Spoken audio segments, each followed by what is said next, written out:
आप सभी को नमस्कार दोस्तों। आज हम कथनी करने के लिए एक बहुत ही विशेष स्टोरी लेके आए हैं जो हमको काफ़ी ढूंढने पर मिली और लेकिन इतनी भव्य और दिव्य जगहें भी हमको मिली हैं और ऐसे ऐसे शिवलिंग और महाभारत कालीन प्रमाण मिले जो हैरत अंगेज होने के साथ साथ बहुत ही आश्चर्यजनक हैं और ईश्वरीय शक्ति का प्रतीक आप देखेंगे। बाराबंकी से अयोध्या जिले की तरफ बढ़ चुके हैं। ये मवई से रास्ता है अमौनी गांव जाने का। ये शारदा नहर, दो शारदा नहरें बह रही हैं एक साथ में। इसके बाद हम बहुत ही दुर्गम स्थान से चल रहे हैं जहां जाने का बहुत ही खराब रास्ता है, बहुत ही उबड़ खाबड़ रास्ता है। लेकिन यहाँ पर कार्तिक पूर्णिमा के दिन लाखों का मजमा लगता है। भक्त कई जिलों से आते हैं, 10 जिलों से कम यहाँ पर भक्त आते हैं। ऐसे ऐतिहासिक स्थल पर हम पहुँचने के लिए इन रास्तों का प्रयोग कर रहे हैं। ऐसे एक ऐतिहासिक स्थल पर पहुँच रहे हैं जहाँ पर श्रद्धा और आस्था और तपोबल ने गोमती नदी को पश्चिम दिशा की तरफ मोड़ा तो वहां तीर्थ स्थल बन गया और उसी के सामने की तरफ पश्चिम से गोमती नदी आती है और पश्चिम की तरफ ही वापस लौट जाती है। 3 किलोमीटर तक आपको देखने को ऐसा मिलेगा।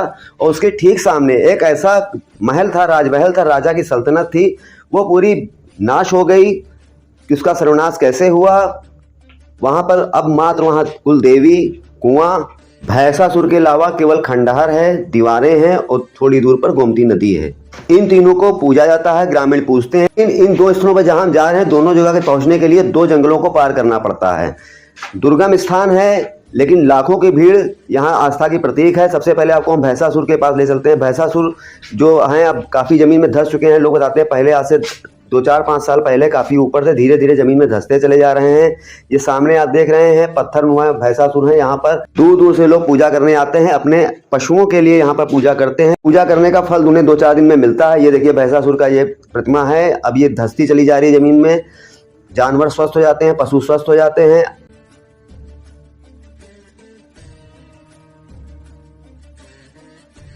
अब आपको ले चलते हैं इसी किले के ऊपर। एक किले खंडहर के ऊपर हम चल रहे हैं। ये पूरा आप देख रहे हैं और ऊपर टीला है। टीले पर कुलदेवी हैं। कुलदेवी के आपको दर्शन कराएंगे। यहाँ पर प्रतिमा स्वरूप है। बहुत ही प्राचीन कुलदेवी मानी जाती हैं। यहाँ का जो राजमहल था, यहाँ के राजा थे जो अमौनी गांव लगता है। खंडहर नुमा किले पर हम चल रहे हैं। ये देखिए यहाँ पर टीला है, इस पर कुलदेवी की प्रतिमा आपको दिखा रहे हैं। यहाँ भी लोग पूजा अर्चना करते हैं और उनकी मनोकामनाएं पूर्ण होती हैं। ये पूरा स्थल देख रहे हैं। कई प्राचीन पत्थर हैं। ये पत्थर आप देख रहे हैं बहुत ही विशेष किस्म के हैं। आसपास कहीं जल्दी देखने को मिलते हैं। गोमती नदी या इसके आसपास के प्राचीन इतिहास से, महाभारत काल से जुड़े हुए हैं। ये कुआं काफी जर्जर हालत में है। हो सकता है आने वाले समय में ये ध्वस्त भी हो जाए, पट भी जाए अपने आप। कच्चा कुआं दिख रहा है इस तरह। वर्तमान में एक भी ईंट नहीं दिख रही पूरे खंडहर की। अब इसके बाद हम आपको ले चलते हैं अमौनी गांव में, जहां पर संतोष भारती महंत, बहुत ही विख्यात महंत थे, उनके स्थल पर हम लेके आए हैं आपको। सबसे पहले हम गोमती नदी ले चलते हैं। गोमती नदी जहां पर पश्चिम दिशा की तरफ बहती है, 3 किलोमीटर तक बहती है। उनके तपोबल से उन्होंने पश्चिम दिशा से आकर पश्चिम को ही वापस की। उसके बाद 3 किलोमीटर जाने के बाद भी पूर्व दिशा की तरफ निकली हैं। यहाँ पर भी अनेकों शिवलिंग, प्राचीन शिवलिंग आपको मिलेंगे देखने को। आस्था का मजमा लगता है यहाँ कार्तिक पूर्णिमा के दिन। ये वही स्थल है जहां लाखों की भीड़ इकट्ठा होती है। इतने दुर्गम रास्ते होने के बावजूद, इतना अंदर होने के बावजूद यहाँ पर ये महंत की समाधि आप देख रहे हैं। लोग कार्तिक पूर्णिमा को लाखों की संख्या में यहाँ आते हैं। ये देखिए बहुत ही प्राचीन शिवलिंग है, महाभारत कालीन। इस बारे में भी यहाँ ग्रामीणों से भी जानेंगे। ये देख रहे टीले के ऊपर, यहाँ पर ऊपर महंत जी का आश्रम है, उसके वहां पर भी ले चलेंगे आपको। और ये पूरी गोमती देख रहे हैं, पश्चिम से आई है सामने से, पश्चिम दिशा की तरफ ही चली गई हो, जबकि ये दाहिनी तरफ यहाँ से पहले पूरब की तरफ जाती थी। दिल्ली के बादशाह जहांगीर ने यहाँ की ख्याति सुनी, वो स्वयं यहाँ पर आए थे और इसको स्थल घोषित किया। इस गांव की लगान माफ की थी। उसके लोग भी उर्दू में मौजूद है, जिसका हिंदी में रूपांतरण कराया हुआ, वो भी आपको हम इसी वीडियो में दिखाएंगे। आप पढ़ भी सकते हैं, इतना वीडियो हमने बनाया है। जमुना प्रसाद जी, आप यहाँ अमौनी गाँव के मूल निवासी हैं जी। कितने पुस्तों से यहाँ रह रहे हैं आप लोग? हमारी पैदाइश से, हमारे बाप दादा की पैदाइश से यहीं पर है। गोमती नदी यहाँ पश्चिम की तरफ क्यों बहती, उल्टी क्यों बहती है? यहाँ के जो पुरखा महंत संतोष भारती रहे हैं, उनकी ये नदी घुमाई है। अच्छा। हाँ, वो समझो कोई सद पीट रहा होगा, भगवान समझो, नहीं आदमी के अपमान का नहीं है। नहीं। किधर की तरफ बहती थी पहले ये पूरब का बहती थी यहाँ से। पूरब? हाँ। किधर से आई है नदी ये नदी आई है पश्चिम से आई है, यहीं पर से मुड़ गई है। अच्छा, गोमती नदी है। गोमती नदी है। धन्यवाद आपका। यहाँ और भी बहुत सारे शिवलिंग है, बहुत ही प्राचीन, महाभारत कालीन है। इस बारे में भी आपको यहाँ की जानकारी कराते हैं। ये शिवलिंग जो है, ये शिवलिंग कितनी पुरानी है, क्या है इसका महत्व है? ये लोग बताते हैं हजारों साल पुरानी है ये शिवलिंग। अच्छा। हाँ। और यहाँ पर क्या इसका महत्व है? यहाँ महत्व है शिवलिंग का संतोष बाबा के नाम से है। संतोष बाबा के नाम से जानी जाती है। नहीं, ये तो शिवलिंग है। हाँ, हाँ, लेकिन ये स्थान का। स्थान संतोष बाबा के नाम की जय होती है यहाँ पर। अच्छा, और ये जो खंडित रखा है, ये जो खंडित रखा है, लोग पूजा नहीं कर पाते थे जो अपने घर में, वो यहाँ पर रखते हैं। अच्छा, और इधर जो मूर्तियाँ हैं ये क्या है? ये समाधि है किसी की? हाँ, ये समाधि बहुत पुरानी भी है। बहुत पुरानी। किसकी समाधि है ये? ये समाधि बहुत पुरानी है। लोग बताते हैं दूधनाथ बाबा के नाम से, ऐसे कुछ बताते हैं जी। हाँ, धन्यवाद आपका। धन्यवाद। अब हम 300 वर्ष पुराने प्राचीन आश्रम ऊपर आ गए हैं, टीले के ऊपर आ गए हैं, गोमती नदी के तट से ऊपर आए हैं। जहाँ पर शिवलिंग आप देखेंगे बहुत ही समाधि अनोखा शिवलिंग है, जिसमें आपको साक्षात देवी देवताओं के दर्शन होंगे। आप जैसा देखेंगे वैसे ही दिखेंगे। अगर गणेश जी आप देखेंगे तो गणेश जी दिखेंगे, शिव परिवार देखेंगे तो शिव परिवार दिखेंगे, और अगर शिव जी को देखेंगे तो आपको साक्षात शिव जी उसमें नजर आएंगे। इस मंदिर हम पहुंच चुके हैं और यहाँ पर ऐसे ऐसे अनोखे पत्थर आपको देखने को मिलेंगे जो बहुत ही दिव्य हैं। लखनऊ का पुरातत्व विभाग भी इनको संरक्षित करने का सुझाव दे चुका है यहाँ के महंत को। महंत जी से भी आगे आपको हम बात कराते हैं। सबसे पहले आपको दिव्य शिवलिंग के दर्शन कराते हैं। बहुत ही दिव्य शिवलिंग, जो ये देखिए शिवलिंग, इसमें आपको देखने को मिलेगा बहुत सी आकृतियाँ आपको उभरी दिख रही हैं जो किसी तरह खोदी या बनाई नहीं गई हैं। ये प्राकृतिक हैं। बताते हैं कि महाभारत कालीन ये शिवलिंग बरगद के पेड़ के अंदर से निकला था। लाखों करोड़ों लोग ऐसे ही यहाँ नहीं आते। अटूट आस्था है, मनोकामनाएं जरूर पूरी होती हैं, तभी लोग यहाँ आते हैं। और कार्तिक का मेला जो है बहुत ही प्रसिद्ध है यहाँ का। ये आप देख रहे हैं, बहुत ही नज़दीक से आपको हम दिखा रहे हैं। इसमें अनेक तरह की आकृतियाँ आपको दिखेंगी। जैसा आप देखेंगे वैसा ही आपको स्वरूप में आपको शिव जी या शिव जी का परिवार और गणेश जी आपको उसमें दिखेंगे। शिवलिंग के बगल में पत्थर रखा है, इसके बारे में सुनिए। सोना कई तत्व पाए जाते हैं इसके अंदर। ये मूर्ति है। अच्छा, इसमें नहीं, लेकिन ये जो है ये बहुत पुराने हैं। बहुत ही मतलब दिव्य पत्थर है ये। जी हाँ। इसको लखनऊ के पुरातत्व विभाग वाले ने बताया था कि महाराज इसको अंदर रखवा दीजिए आप, ये बड़ी अच्छी मूर्ति है। और ये भी, इसमें भी कुछ लगता है उस तरह का। ये पुराना पत्थर। अब आपको हम तपस्वी संतोष भारती जी की समाधि पर ले चलते हैं। एक मंदिर नुमा कंच है, इसमें उनकी समाधि है। उनके साथ उनके समकक्ष, उनके समकालीन या उनके बाद के बहुत से मुख्य महंतों की समाधि भी है। सबसे बड़ी सामने जो आप देख रहे हैं दाहिनी तरफ पीछे की, ये समाधि संतोष भारती जी की है, जिन्होंने यहाँ पर इस गांव को बसाया था और यहाँ पर तपस्या की थी। उसके बाद 6 समाधियाँ और देख रहे हैं। इनमें से 5 समाधि अन्य संतों की हैं, मुख्य वाली उनकी है। अब आपको दिखाते हैं, यहाँ बहुत सी समाधियाँ हैं। से संत महंतों ऋषि मुनियों ने यहाँ तपस्या की, सबकी समाधियाँ यहाँ बनी हुई हैं। ये आप देख रहे हैं। इस पर हम चढ़ेंगे और चढ़ कर के आपको यहाँ से उसी किले के दर्शन कराएंगे। उस किले में राजा की रानी शाम को इसी स्थान पर जब दिया जलते देखा। रोज यहाँ पर तपस्वी दिया जलाते थे संतोष भारती जी। रानी को उस दिए पे आपत्ति, उन्होंने कहा कि इसकी रोशनी मुझे चुभती है।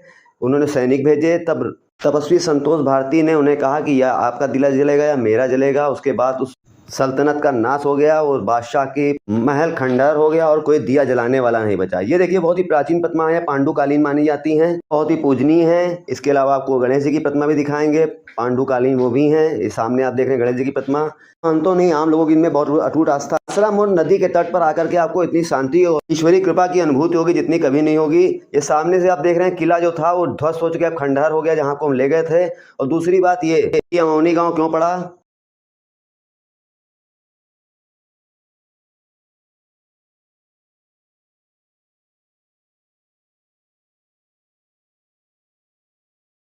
तो बताते हैं आपको। ये देखिए, उर्दू में लिखे उल्लेख जो दिल्ली के बादशाह जहांगीर द्वारा लिखे गए थे। यहाँ वो आए थे, उन्होंने यहाँ देखा था, लगान माफ की थी और यहाँ को उपलब्धि संतोष भारती की महिमा देखी और यहाँ उन्होंने काफ़ी शांति का अनुभव किया।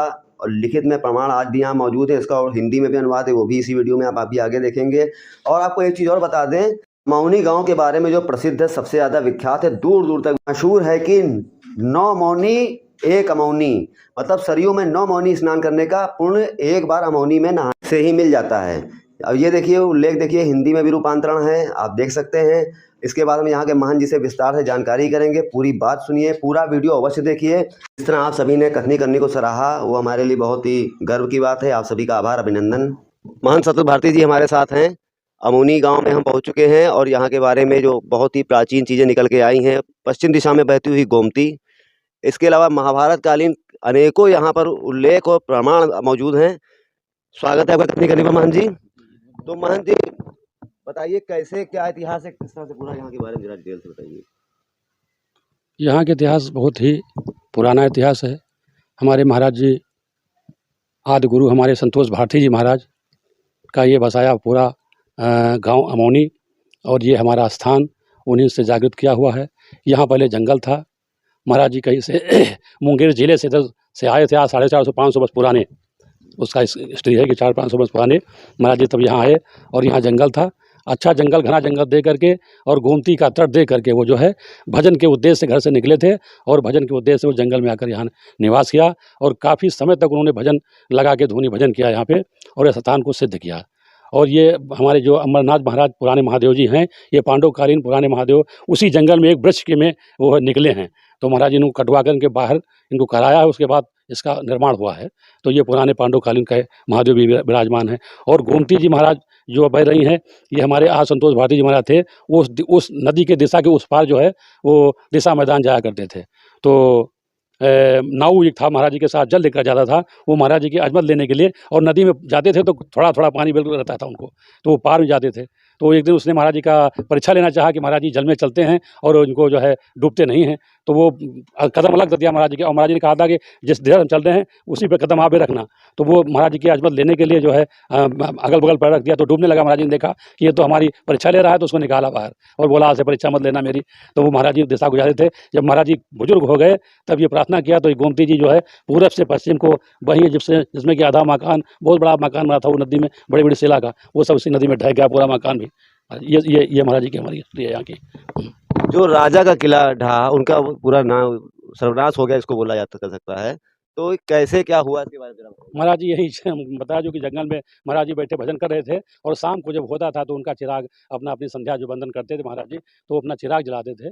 तो वो रानी साहिबा जब अपने वहाँ मकान पे जब चढ़ती थी अपने कोट पे, तो उनको लगा कि जो है वहाँ हमारे आँख में जोत लगती है, तो सुबह जो है भेजा अपने सैनिकों को कि देखिए वहाँ पे जाके एक चिराग जलता है, जो हमको चढ़ते हैं अपने धौड़ारे पे कोठे पे, तो हमको चिराग का ज्योति लगता है। तो वो बोले आए देखे तो महाराज जी यहाँ थे, तो कहा बाबा जी रानी साहिबा का आदेश है कि जो है ये चिराग आप शाम को जो है किसी दूसरी दिशा में जलाया करें, हमको उनको जोत लगती है। तो महाराज जी ने कहा जाके बेटा कह देना कि ये रानी साहब से अगर उनको इतना ही गुरूर घमंड है तो एक ही जलेगा, या तो उनका या तो हमारा। तो उनको कुछ दिन के बाद उनका पूरा मकान ही ढह गया, और राजा भी समाप्त हो गए। आज किले में कुछ नहीं रहेगा। कुछ अवशेष उनके हैं, जैसे उनकी देवी जी हैं, उनका बनाया हुआ कुआं है, उनके एक भैंसासुर एक देवता हैं उनके जो अपन कुल के मानते थे, 2-3 से अवशेष उनकी बची, बाकी राजा कुछ नहीं बचा, सब किला साफ हो गया महाराज जी के आशीर्वाद से। जी। महाभारत के और भी बहुत से प्रमाण यहाँ मिलते हैं, कई मूर्तियाँ ऐसी देखी, गणेश जी की थी, ऊपर थी, समाधि स्थल पर देखा था, उसके बारे में। जी हाँ, वो पुराने हैं पांडवकालीन का, जैसे आपका है तो पांडवकालीन के वो मूर्ति जो है वो महाराज जी के पीरियड से और पहले भी कभी रही होगी जंगल में हमें, तो वो पांडवकालीन मूर्तियाँ आज भी विद्यमान है। और ये शिव जी जो है बताया तो आपको उनकी एक पुराने वृक्ष में थे ये हमारे पुरातत्व विभाग वाले जब आए थे तो उन्होंने बताया था कि ये पांडवकालीन भोले अमरनाथ की जो मूर्ति है ये पांडवकालीन मूर्ति आपकी है बाबा जी। ये आपका स्थान जो है 450 वर्ष पुराना, और जो हमारे यहाँ के लेख बाजुल अर्ज है उसमें भी दर्शाया गया है कि ये 450 वर्ष पुराना स्थान है आपका। ये अमौनी गांव है, ये बताते हैं इसके बारे में, ये भी कहा जाता है कि 9 नौमी के बराबर स्नान का यहाँ अमौनी में पुण्य मिलता है, उसके बारे में बताइए। और अमौनी गांव का जो कार्तिक का मेला बहुत प्रसिद्ध है, लाखों लोग आते हैं उसमें, उसके बारे में जरा बताइए। जी ये हमारे पांडवकालीन जो गोमती का है, ये कहावत है कि 9 नौमी तो एक अमौनी, इसलिए कि ये पश्चिम को जो बह रही हैं यहाँ से 3 किलोमीटर जो है बिल्कुल टन हो गई हैं स्थान को देखते हुए, इसलिए उस पश्चिम को बहते सरोवर में स्नान के लिए महत्व है कि जो है 9 नौमी तो अमौनी की, उसका महत्व है कि 9 बार अयोध्या में स्नान किया जाए सरजू में, एक बार अमौनी, क्योंकि वो तांत्रिक साधना के अनुसार यहाँ पे वट वृक्ष है, और आपका तांत्रिक साधना के लिए बगल में शमशान भी है। गोमती पश्चिम को बह रही है, जलाशय पश्चिम को बहना है, इसलिए पवित्र आश्रम को मानते हुए कहावत है कि 9 नौमी तो एक अमौनी लोग स्नान करने यहाँ आते हैं। और मेला का जो है बहुत जनपद के कई जिला अमेठी के, फैजाबाद, सुल्तानपुर और आपके बाराबंकी, गोंडा, बहराइच के लोग यहाँ स्नान करने आते हैं। कार्तिक पूर्णिमा का जो विशाल मेला लगता है बहुत ही महत्वशील है, उसमें भक्तों की अपार भीड़ लगती है, वो जन सैलाब आता है, और वो दर्शाता है कि इन लोग मनते जो मांगते हैं उसको महाराज जी हमारे पूरा करते हैं। तब देखा 2-2, 3-3 कोस से 4-4 कोस से लोग लेट करके परिक्रमा करते हुए आते हैं, तो वो उनका आस्था लगता है कि महाराज जी की कृपा है इनके ऊपर, इन्होंने जब इनको इनकी मन्नतें पूरी हुई तब ये ऐसा करके आते हैं वहाँ से। जी। अच्छा, बहुत ही हम जब आए हैं रास्ता बहुत कठिन दिखा, तो ये किधर से लोग आते हैं, कौन सा मुख्य रास्ता है? मुख्य रास्ता तो मैं आपके चैनल से बताऊँगा कि एक ही रास्ता यहाँ का आने के लिए है, अब शासन से एक ही बना है, बाकी अभी कोई दूसरा रास्ता नहीं है। इसलिए बड़ी प्रशासनिक बड़ी दिक्कत होती है, पुलिस प्रशासन जब आता है, तो मेला को भीड़ संभालने के लिए बहुत ही दिक्कत होती है, क्योंकि एक मार्ग है, दूसरा कोई मार्ग नहीं है। और ना सरकार ने भी इसके बारे में संज्ञान लिया कि हाँ, बनाए। लाखों लोग आते हैं, उसके बावजूद कोई मतलब यहाँ पर व्यवस्था नहीं हो पाई, मार्ग नहीं बन पाया दुरुस्त। अच्छा, ये जो आज्ञा प्रमाण है जो उस समय के उर्दू के समय के लिखे हुए हैं, शहंशाह जहांगीर जो आए थे, तो उनका क्या यहाँ पर उल्लेख है? उन्होंने ही नाम रखा था मुनि, क्या ऐसा कुछ है? हाँ जी, इसमें लिखा हुआ है जो हमारे यहाँ वाजबुल अर्ज है, उसमें एक प्रमाण पत्र होता है जो सरकार के यहाँ लिखा गया था। आज के 750 वर्ष पुराना जब जहांगीर पीरियड था, तो उन्होंने इस गाँव को महाराज जी की भक्ति पे, महाराज जी की शक्ति को देख करके जो है, उनकी अज़मत लेकर के इसको जो है पूरा गाँव मौजा जो है उनको बिला लगान मुआफ़ी दिया था पूरा गाँव। तो ये अमोनी गाँव जो है उन्हीं के पीरियड का बसा हुआ, तो अमन चैन होने के नाते इसको जो है अमोनी नाव रखा गया। जी, और इसका बहुत लगान पड़ता था। जी। बहुत बहुत धन्यवाद आपका।